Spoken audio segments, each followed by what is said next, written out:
ಒಳ್ಳೆಯ ಮಾತು. ನಾವು ಯದ್ಭಾವ್ಯಂ ತದ್ಭವತಿ ಅಂತ ಏನು ಮಾತು ಹೇಳ್ತೇವೆ, ಅದನ್ನೇ ಭವಿತವ್ಯಂ ಭವತ್ಯೇವ. ಭವಿತವ್ಯಂ ಹಿ ಯಚ್ಚಾಪಿ ನ ತಚ್ಛಕ್ಯಂ ಇಹ ಅನ್ಯಥಾ.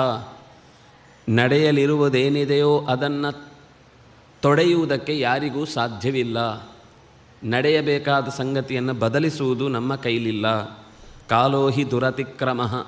ಯಾರೂ ಕಾಲವನ್ನು ಬದಲಾಯಿಸಲಿಕ್ಕಾಗೋದಿಲ್ಲ. ಕಾಲ ನಮ್ಮನ್ನು ಬದಲಾಯಿಸ್ತಾ ಹೋಗುತ್ತೆ ಹೊರತು ಕಾಲದ ಪ್ರವಾಹದಲ್ಲಿ ನಾವೇ ಕೊಚ್ಚಿಕೊಂಡು ಹೋಗಬೇಕು ಹೊರತು ತಡೆದು ನಿಲ್ಲಿಸ್ತೇವೆ, ಬೇಕಾದಂತೆ ಬದಲಿಸ್ತೇವೆ, ಅದರ ದಿಕ್ಕು ತಪ್ಪಿಸ್ತೇವೆ ಅನ್ನುವ ಈ ಎಲ್ಲ ಮಾತುಗಳು ಕೇವಲ ನಮ್ಮ ಹುಂಬತನದ ಮಾತಾದೀತು ಹೊರತು ಅದನ್ನು ತಡೆಯುವವರು ಯಾರೂ ಇಲ್ಲ.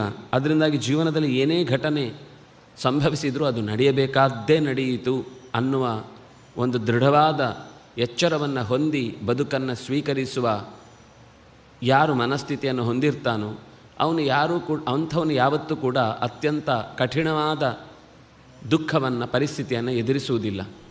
ಅಥವಾ ಅಂಥ ಪರಿಸ್ಥಿತಿ ಅವನ ಮುಂದೆ ಬಂದಾಗಲೂ ಅದನ್ನು ಅಷ್ಟೇ ಸಹಜವಾಗಿ ಸ್ವೀಕರಿಸುವ ದೃಢವಾದ ವಿಶ್ವಾಸ ಆತನಲ್ಲಿ ಹುಟ್ಟತ್ತೆ. ಭವಿತವ್ಯಂ ಹಿ ಯಚ್ಚಾಪಿ. ಅದು ಒಂದು ಘಟನೆ, ಇದೊಂದು ಅಲ್ಲದ ಘಟನೆ ಅಂತ ಇದರಲ್ಲಿ ಬಿಡುಗಡೆಗೊಳಿಸುವ, ಬೇರ್ಪಡಿಸುವ ಯಾವ ಅಂಶವೂ ಇಲ್ಲ. ಎಲ್ಲ ಅಂಶಗಳು ಹಾಗೇ ಜಗತ್ತಿನಲ್ಲಿ ನಡೆಯುವಂಥದ್ದು. ನ ಅನ್ಯಥಾ. ಅದರ ಸಂಕಲ್ಪದಲ್ಲಿ ಇರುವಂಥದ್ದನ್ನು ತಪ್ಪಿಸಲಿಕ್ಕೆ ಯಾರಿಗೂ ಸಾಧ್ಯ ಇಲ್ಲ. ಹೇ ನರಶಾರ್ದು.